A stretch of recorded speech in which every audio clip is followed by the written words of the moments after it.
Your monthly cash flow plan. I'm so excited for you to learn this practice that our household has been using to organize our spending for over a decade.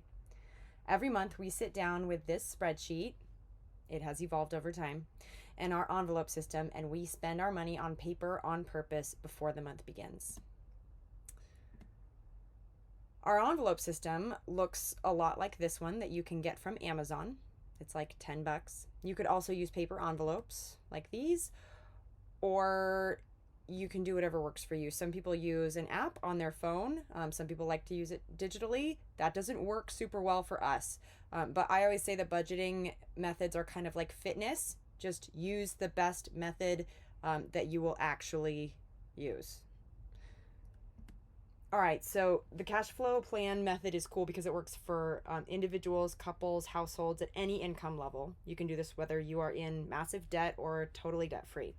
These are skills everyone can and should learn, and you don't need a degree in finance or even a ton of spreadsheeting skills to work this plan. Before I go any further, I believe in citing my sources. So much of the inspiration and terms we use in this system come from Dave Ramsey. You can learn all this stuff in his book, The Total Money Makeover. Okay, one more thing. This spreadsheet is designed to help you organize your spending for the month before the month begins. So if you get paid on the last day of the month, that's a great time to sit down and do this cash flow plan for the following month. So you're spending today's paycheck on paper before the month begins. So that's what makes this a plan. If you're not the sort of person who gets paid all month long, like say you're a babysitter and you get paid every time you work, this system will still work for you. Just save your money all month long, either in your checking account or in cash or both. And when you sit down to create your cash flow plan at the beginning of the month, all your income has stacked up and you can plan how you'll spend it all in one go. Okay, quick pep talk. I promise, because I don't want to lose you. I don't want you to get discouraged or overwhelmed by what I just said. I know everyone is in a different situation when it comes to finances, and I've worked through this cash flow plan with people who are barely getting by, making $50 here, $80 there, and every time they get some money, they're running to the grocery store to get groceries because the fridge is empty. So if that's you and you just heard me say, just save your money all month long, please don't run away screaming now. If you are living paycheck to paycheck, using today's money to pay for what you actually needed yesterday, you need to get organized and get some peace of mind with your money. And this plan is going to help you. Your first couple months of running the cash flow plan are going to look a little messy, and you will probably gradually have to build up the cushion to save your paychecks for the future rather than the past. And so just commit to getting really tenacious for the next few months. Give yourself 3 or 4 months of just trying to get ahead of your paychecks and ahead of your bills so that you're not spending into the past. Some tips here: clean out your freezer, make soup out of the veggies you find, open some cans of beans, go for a bike ride instead of a drive, pick up some extra shifts at work, tear the paper towels in half so the roll lasts longer, sell some stuff on Craigslist. I mean, like, get really crazy, do everything you can in the short term to get your spending down and your income up so you can improve the numbers on your cash flow plan. Okay, let's get started with the actual spreadsheet. All right, just to give you a quick tour of this document, this is a spreadsheet. It's made of rows and columns and cells. You don't have to do a ton of math to organize your monthly cash flow plan because this spreadsheet is designed to do it for you. There are tabs across the bottom that will increase over time because you are going to make a new tab every time you do the cash flow plan, which for most people will be monthly. The far right tab down here is just a sample with sample numbers plugged into it. You could just delete, or you could delete this if you want to, or I would recommend just keeping it on hand in case you need to refer to it just to see an example of how someone might fill this out. This is all just like example information. All right, so back over to the first tab. I've named this tab if you right click and hit rename, I've named it according to the month and year. So I'm filling this out as though it's January of 2024, and so 01/24, and then as you do this every month, you're gonna have a 02/24, 03/24, 04/24. So I'm doing this as though I'm pretending it's January 1st. All right, so starting across the top, start by creating some goals. Everybody needs financial goals. Otherwise, you're just going to feel like you're grinding away and not getting anywhere. So you need some financial goals. For the sake of this video, I'm going to add some goals here by double clicking in the yellow boxes and then editing them. You just double click, and then here, these are some goals I preloaded. So let's say, for example, a goal, I maintain a $5,000 emergency fund for the entire year of 2024. Great, it's a nice goal. And then in this imaginary world, my current progress is $800. All right, so I'm going to be working on building my emergency fund. All right, next, here's another goal. I save $300 toward travel to visit family every month of the year for a total of $3,600 travel allowance per year. If it's January, my current progress is 0. But if every month I save $300, then it's going to add up and up and up, and that gives me some travel money. And then finally, let's say I have a goal to take someone to lunch every month. So I set aside $25 each month in an envelope. Also, I haven't started yet. So come up with some goals on your own. Double click these little yellow boxes. They're kind of designed to look like Post-it notes. You can just delete them if you don't like them. But I do encourage you to set some goals. All right, scroll down, and what you'll do next is update the year and month in this charcoal colored bar here. So let's say it's January 2024. All right, and so that's the title. You're gonna update that for every month. And in the notes section here, this is really just for reminders of when like certain things are due, or the routing information for your bank accounts, really anything you need quick reference for. I'm gonna skip over it because I don't feel like I need to add anything to this, but you will probably want to store things there. Scroll down to the emergency fund section. Everyone should have an emergency fund because life is filled with emergencies. Write in the location and amount of your emergency fund. Some people choose to have it in a checking account. Some people choose to keep an emergency fund in cash. I don't know what other locations you would use, but write the location and the amount of your emergency fund. If you do not yet have an emergency fund, just put 0 in here and we'll work on building your emergency fund in the spending section later. So I'm just going to say that I have it at Wells Fargo in my account number 1234. Ha, you thought I was going to give you my account number. Let's say I have $800. All right, moving right along. Scroll down to the income section. So you probably have a few locations where your income is at the moment. I know at the end of the month, I have some cash and some money in a couple different checking accounts. And so for the sake of this spreadsheet, I'm going to list how much is in my checking accounts plus cash income. These are imaginary monies or amounts again. If you get paid over Zelle or Apple Pay or Venmo, just make sure you transfer that income to your checking account before the end of the month so it makes it into your cash flow plan. So let's say I have in my Wells Fargo checking. So this is where I might have like deposited my paychecks and stuff like that. For the sake of this, let's say I'm working with $6,000 a month. And maybe also some cash left over, like maybe I got paid in cash from someone, or I have some cash left over from last month. Income and left over from last month, and maybe I got some cash for my birthday or something like that. So let's say I've got $500.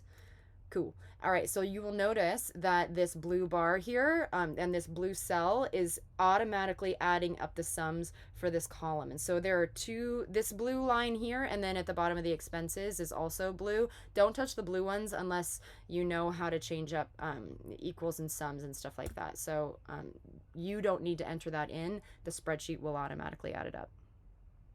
Oh, and then the action column over here is if you have something that you wanted to do with this particular money, like if you needed to like transfer it somewhere after, before your budget starts. I don't really have anything that I need to do with these, but like say for example, if the cash needed to get deposited or something like that, I'm gonna make a little note here that I need to deposit it.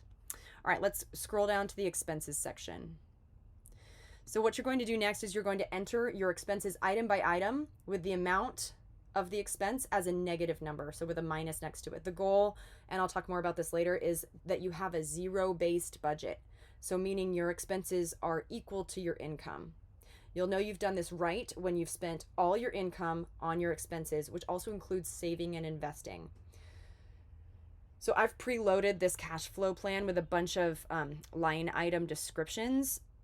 good chance most of these don't apply to you, but they're just there to jog your memory. Delete the line items that don't apply to you. You're going to edit them, or you can edit them and customize them to your life. So the action column right here is for notes, like what, if anything, you're going to do with that expense. Write a check, pay it online, make a transfer. And then this little bitsy column here, I like to put an X when I've accomplished the action. And so I'm just going to show you this. I'm giving you like a preview, but I'm going to show you this item by item.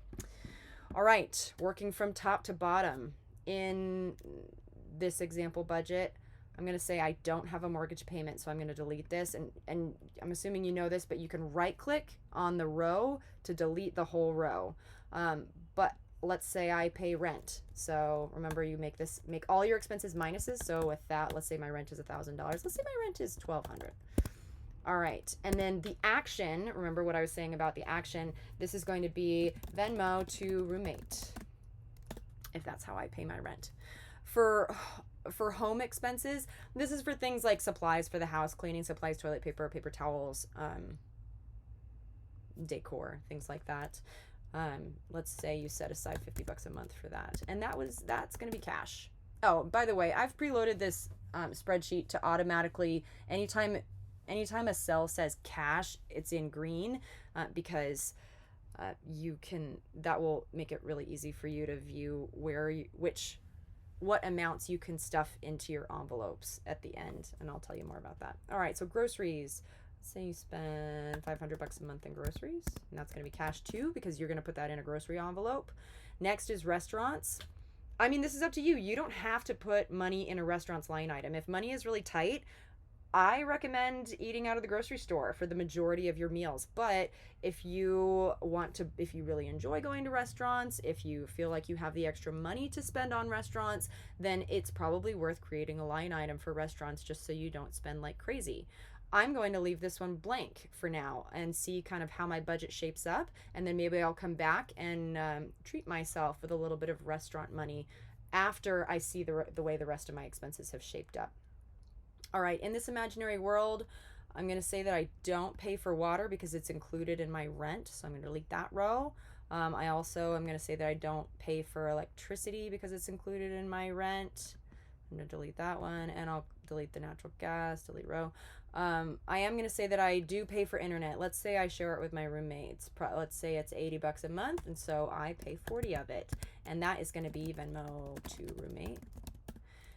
Next, cell phone. Let's say that I'm paying $80 a month for my cell phone, and this I pay. This is probably going to be an auto pay online, like an automatic transfer out of my bank account. So I don't actually need to do anything. So I'm actually going to put an X there, that it's done, because if I have that set up as an auto pay, it's going to automatically come out. I don't need to go pay for it right now.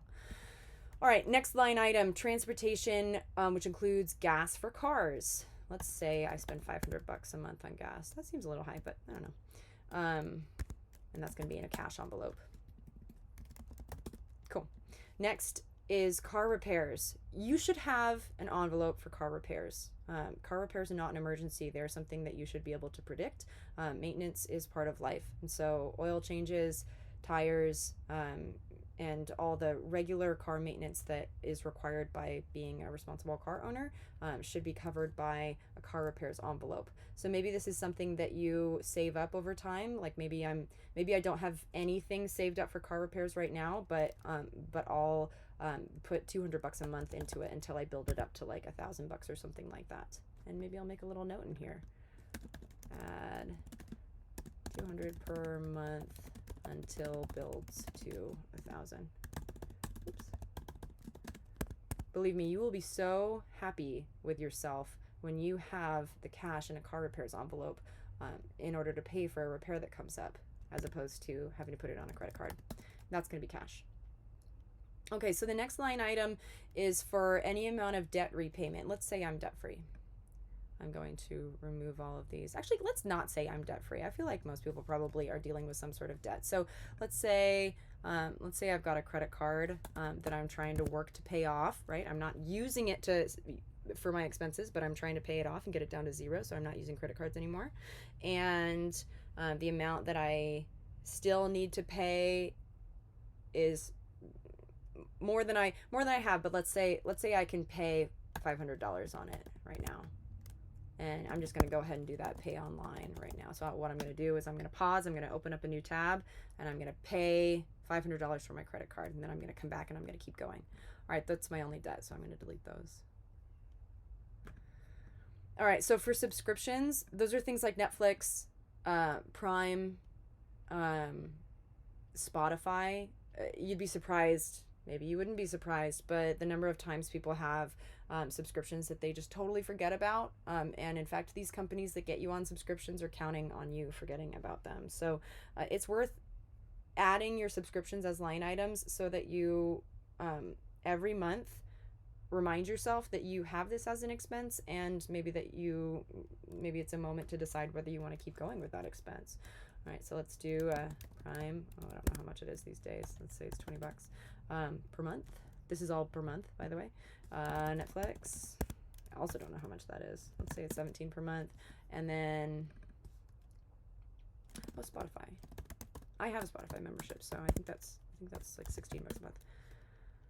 And all of these are auto pay. Auto pay. Cool.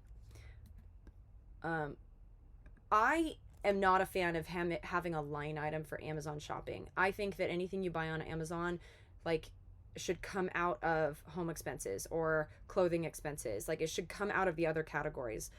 But a lot of people just like spend so much money on Amazon or want to have a line item for Amazon. So you can do that. I don't recommend doing that, but you can do that if you want to. All right, giving. Let's say I give every month. Let's say I give 10% of my income every month. And so I scroll up here, 650 is 10%. And I'm going to pay that online. Pay online through an app. All right, so these are like little family line items. No kids, so delete that row. I'm also not paying for school. Delete. Pet supplies. Delete. Life insurance. If you are over 25 and you have people depending on you, you should probably have life insurance. Let's say it's $80 a month, and that should be an auto pay. Health insurance could come from your job, could not come from your job. I don't know how much it would be for one person. Let's say it's $150 a month, and that is an auto pay. Homeowners insurance. If I'm renting, I don't have homeowners insurance. Delete. Dental insurance. Let's say I don't have it. Vision. Let's say I don't have it. Car insurance. Everybody needs that. Let's say it's $100 a month, and that would be an auto pay. I only have one car. Delete, delete. Isn't it great to delete all these expenses? Healthcare visits. So these are things like co-pays, going to the chiro, anything that has to do with your health, because you pay for health insurance, but that doesn't always mean that that there are zero expenses. So you can treat this kind of like an emergency fund for your own healthcare deductible sorts of expenses. Let's say you set aside $100 a month, and let's make that cash.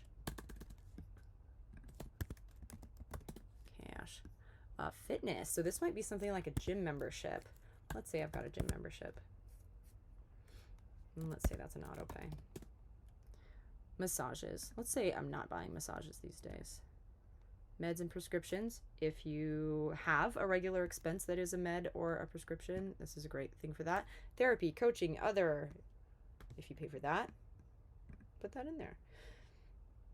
All right, so this is where it gets fun. Our fun category: entertainment, future travel, clothing allowance, date night if you've got a significant other, or yourself. You can take yourself out on a date night. Spending allowance for yourself, so that's like your slush fund, your fun money, or activities, school fees, stuff like that. Okay, so let's work through this.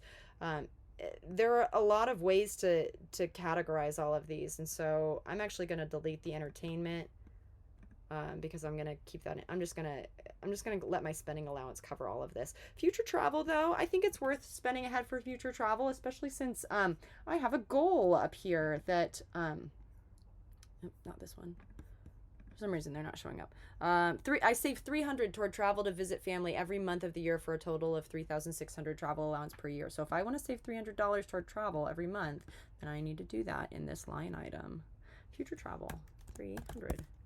And this I'm going to have be cash. So my travel money will add up in a cash envelope.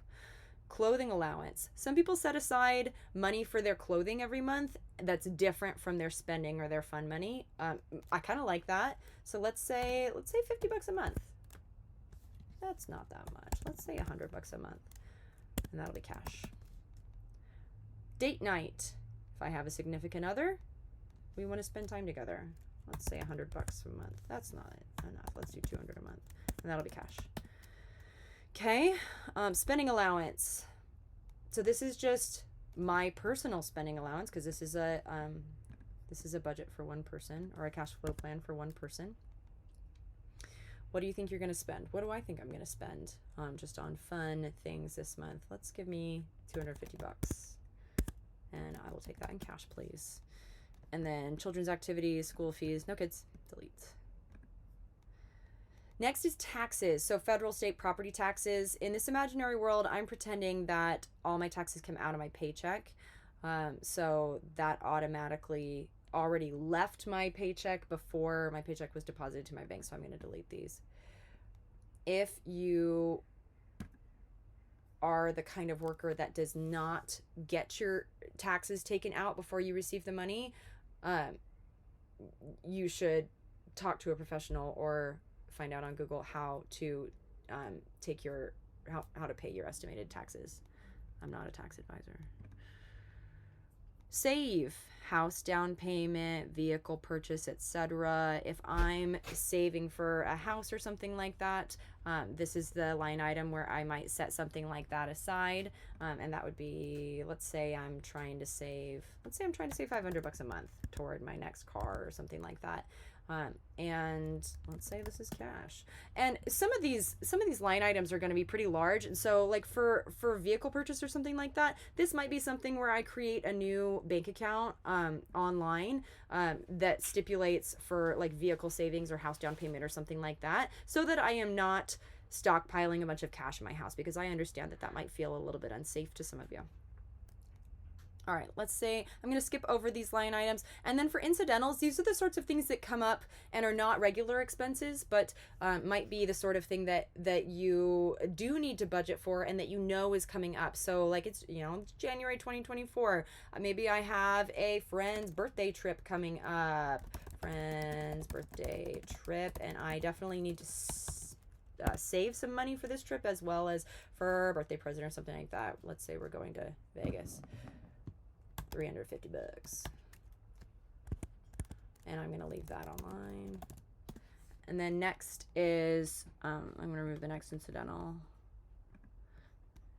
And then now we're going to pause and we're going to look at the difference between my total expenses and what I have to spend. So I've got $6,500 to spend, and the sum so far of my total expenses is $5,983. So we're getting up there, but I do still have a little bit of a cushion here. So now it's my choice. I can put these things, I can invest, I can put them in retirement accounts, brokerage accounts, business or other investments. I can save for children's education. I can save in other ways. I can put this in a Roth IRA. I can also work on building up my emergency fund, since that's a goal that I have here. So today I'm going to say build emergency fund, and I'm going to make that